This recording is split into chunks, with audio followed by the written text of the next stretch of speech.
নমস্কাৰ আজিৰ এই ভিডিঅ'টোত জানা হওক মিথুন ৰাশিৰ ব্যক্তিসকলৰ বাবে মাৰ্চৰ মাহটো কেনেকুৱা যাব ক দ্বিতীয় ছ ঘ এইকেইটা আখৰেৰে যিসকল ব্যক্তিৰ নাম আৰম্ভ হয় তেওঁলোকৰ হৈছে মিথুন ৰাশি সো এই ভিডিঅ'টো চাই যদি ভাল লাগে তেতিয়াহ'লে এইকেইটা আখৰেৰে নাম আৰম্ভ হোৱা ব্যক্তিসকলৰ সৈতে ভিডিঅ'টো শ্বেয়াৰ কৰিবলৈ নাপাহৰিব আজিৰ এই ভিডিঅ'টোত আমি স্বাস্থ্য ধন উপাৰ্জন ধন সঞ্চয় চৰকাৰী চাকৰি ব্যৱসায় ভাগ্য পিতা ধৰ্ম বা গুৰুজনৰ ক্ষেত্ৰত কেনেকুৱা হ'ব প্ৰেম প্ৰসংগ বা বৈবাহিক জীৱনত কেনেকুৱা হ'ব সাধাৰণ শিক্ষা উচ্চ শিক্ষা এই সকলোবিলাক দিশ ভালদৰে আলোচনা কৰিম সো এই ভিডিঅ'টো শেষলৈকে চাই থাকিব আপুনি যদি এতিয়ালৈকে মোৰ চেনেলটো সাবস্ক্ৰাইব কৰা নাই তেতিয়াহ'লে সাবস্ক্ৰাইব কৰি ল'ব আৰু ভৱিষ্যতে আপলোড কৰা ভিডিঅ'ৰ নটিফিকেশ্যন পাবৰ বাবে বেল আইকনটো চুই অল সিলেক্ট কৰি দিব প্ৰথমতে জানো হওক আপোনালোকৰ স্বাস্থ্যৰ ক্ষেত্ৰত ৰাশিৰ অধিপতি হৈছে বুধ গ্ৰহটো আছে আপোনালোকৰ কৰ্মস্থানত কিন্তু নিচস্থ ৰাশিত আছে বুধ গ্ৰহটো নিচস্থ হৈ থকাৰ কাৰণে আপোনালোকৰ দেহৰ ৰোগ প্ৰতিৰোধ ক্ষমতা অলপ দুৰ্বল হৈ যাব বুধ গ্ৰহটো ৰাহুৰ সৈতেও কনজাংশন হৈ আছে তাৰ কাৰণে বৰ্তমান সময়ছোৱাত আপোনালোকৰ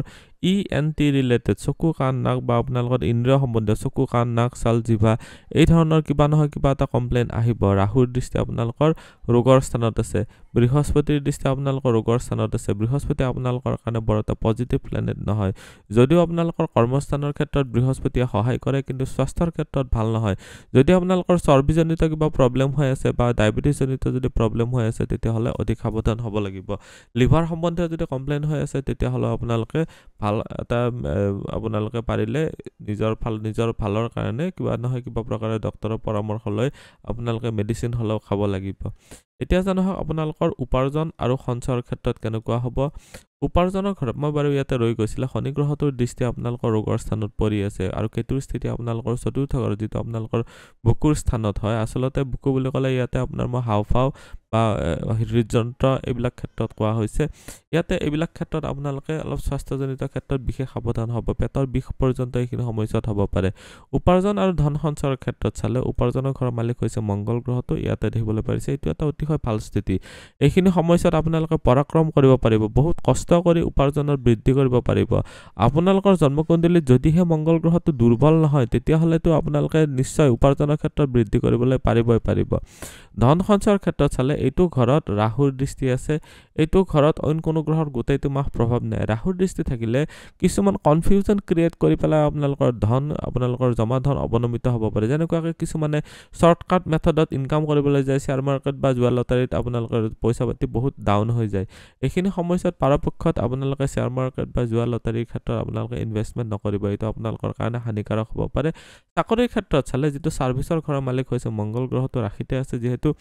পুলিচ বিভাগ সেনাবাহিনী অস্ত্ৰ শস্ত্ৰ ড্ৰাইভাৰ কাঠমিস্ত্ৰী ভূমি যাত্ৰা দাঁত ইটাৰ ভাটা বেকাৰী জুই শক্তি বিভাগ মেকানিকেল ইঞ্জিনিয়াৰ অস্ত্ৰোপচাৰ ডক্তৰ এইবিলাক ক্ষেত্ৰত যদি আপোনালোকে নিশ্চয় কিবা এটা প্ৰিপাৰেশ্যন যদি কৰি আছে ভাল ফল নিশ্চয় পাব চাকৰি প্ৰাপ্তিৰ ক্ষেত্ৰতো ভাল দেখা গৈছে আপোনালোকৰ যিসকলে চাকৰি অলৰেডি কৰি আছে তেওঁলোকৰ প্ৰমোচন হ'ব আপোনালোকৰ ব্যৱসায়ৰ ক্ষেত্ৰত চালে ব্যৱসায়ৰ ঘৰৰ মালিক হৈছে বৃহস্পতি যায় দ্বাদশ ঘৰত আছে বৃহস্পতি দ্বাদশ ঘৰত থকাৰ কাৰণে বৰ্তমান সময়ছোৱাত আপোনালোকৰ কৰ্মস্থানৰ মালিক হয় সো বৃহস্পতি প্ৰফেশ্যনৰ ঘৰৰ মালিক হয় দ্বাদশ ঘৰত থকাৰ কাৰণে যিসকলে ঘৰৰ পৰা দূৰত যায় কিবা এটা কাম কৰি আছে তেওঁলোকৰ কাৰণে প্ৰমোচনৰ কাৰণে ভাল তেওঁলোকৰ কৰ্মপ্ৰাপ্তিৰ কাৰণে ভাল ব্যৱসায়ৰ ক্ষেত্ৰতো ভাল ইম্পৰ্ট এক্সপৰ্টৰ যদি ব্যৱসায় কৰি আছে তেতিয়াহ'লে আপোনালোকে নিশ্চয় বৃদ্ধি কৰিবলৈ পাৰিব এতিয়া জানো হওক ভাগ্য পিতা ধৰ্ম বা গুৰুজনৰ ক্ষেত্ৰত কেনেকুৱা হ'ব ভাগ্যস্থানৰ মালিক শনি গ্ৰহটো ভাগ্যস্থানতে ইয়াতে আছে ৰবিৰ সৈতে যুক্ত হোৱাৰ কাৰণে আপোনালোকৰ এইখিনি সময়ছোৱাত ব্লাড প্ৰেছাৰ অলপ ডিষ্টাৰ্ব হ'ব পাৰে আপোনালোকৰ যদি কাৰোবাৰ যদি হাই কলেষ্ট্ৰল আছে তেতিয়াহ'লে খুব সাৱধান হ'ব লাগিব এইখিনি সময়ছোৱাত মাইনৰ হ'লেও হাৰ্ট এটাক পৰ্যন্ত আহি যাব পাৰে যদি আপোনাৰ বয়স হৈছে সো অলপ বেছি সাৱধান হ'ব লাগিব যদি আপোনালোকৰ হাৰ্ট দুৰ্বল বা হাই কলেষ্ট্ৰল আছে তেতিয়াহ'লে বেছি সাৱধান হ'ব লাগিব পিতা বা গুৰুজনৰ ক্ষেত্ৰত চালে এইখিনি সময়ছোৱাত অলপ বাকবিতণ্ডা হ'ব পাৰে কিছুমান বিস্বাদাত্মক বা বিৰক্তি ভাৱ আহিব পাৰে ইগ' ক্লাছ কৰিব পাৰে 14 তাৰিখৰ পিছৰ সময়ছোৱা অলপ ভাল 14 তাৰিখলৈকে অলপ ইগ' ক্লাছ কৰিব পাৰে যে আপুনি কৰিব বিচৰা কামটো দেউতাৰ ফালৰ পৰা আপুনি ছাপোৰ্ট নাপাব পাৰে বা গুৰুজনাই যিটো আপোনাক পৰামৰ্শ দিছে সেইটো আপোনাৰ ভাল নালাগি একচেপ্ট কৰিব নোৱাৰিব পাৰে ধৰ্ম কৰ্মৰ ক্ষেত্ৰত বহুত বেয়া নহয় ধৰ্ম কৰ্মৰ ক্ষেত্ৰত ভালেই ফল পাব মুখ্য ত্ৰিকোণত কেতু আৰু বৃহস্পতিৰ স্থিতি আছে সো সেইটো অনুযায়ী ধৰ্মিক কৰ্মীৰ ক্ষেত্ৰত ভাল দেখা গৈছে প্ৰেম প্ৰসংগ বা বৈবাহিক জীৱনৰ ক্ষেত্ৰত চালে লাভ ৰিলেশ্যনশ্বিপৰ ঘৰৰ মালিক হৈছে শুক্ৰ গ্ৰহটো ইয়াতে তুংগী হৈ আছে বহুতেই ভাল বিবাহৰ স্থানৰ মালিক বৃহস্পতি গ্ৰহটো ইয়াতে দ্বিতীয় ৰাশি যিটো বৃষ ৰাশিতে আছে সো এইটো এটা ভালেই স্থিতি সো বৰ্তমান সময়ত লাভ ৰিলেশ্যনশ্বিপৰ ক্ষেত্ৰত বেয়া নহয় কনফিউজন ক্ৰিয়েট হ'ব নিদিব সন্দেহ ভাৱ আহিব নিদিব বাকী ভালে আছে বৈবাহিক জীৱনৰ ক্ষেত্ৰত চালে বিবাহৰ স্থানৰ মালিক আপোনালোকৰ বৃহস্পতি যিহেতু আপোনালোকৰ দ্বাদশস্থ হৈ আছে খৰচ অলপ বেছি কৰিব পাৰে খৰচৰ ক্ষেত্ৰত নিয়ন্ত্ৰণ ৰাখিব লাগিব বৈবাহিক জীৱনত আপোনালোকৰ কিছুমান এক্সট্ৰা খৰচ কিছুমান অলাগতিয়াল খৰচ এইখিনি সময়ছোৱাত হ'ব পাৰে তেনেকুৱাকৈ আপোনালোকৰ জমা ধনো খৰচ হৈ যাব পাৰে অলপ সাৱধান হ'ব লাগিব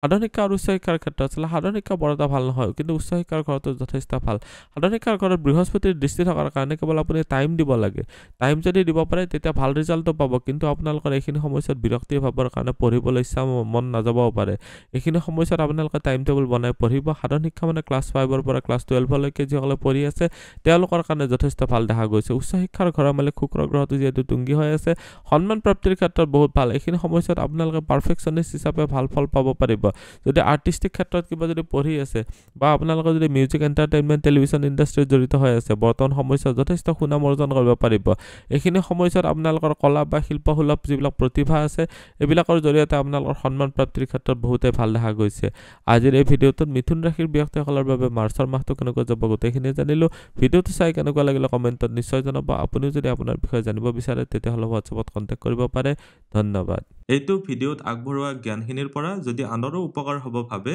তেনেহ'লে বন্ধুবৰ্গ আত্মীয় স্বজন আৰু চিনাকি মানুহৰ সৈতে শ্বেয়াৰো কৰিব আপোনালোকে নেক্সট ভিডিঅ' কিহৰ ওপৰত চাব বিচাৰে কমেণ্টত জনাব ধন্যবাদ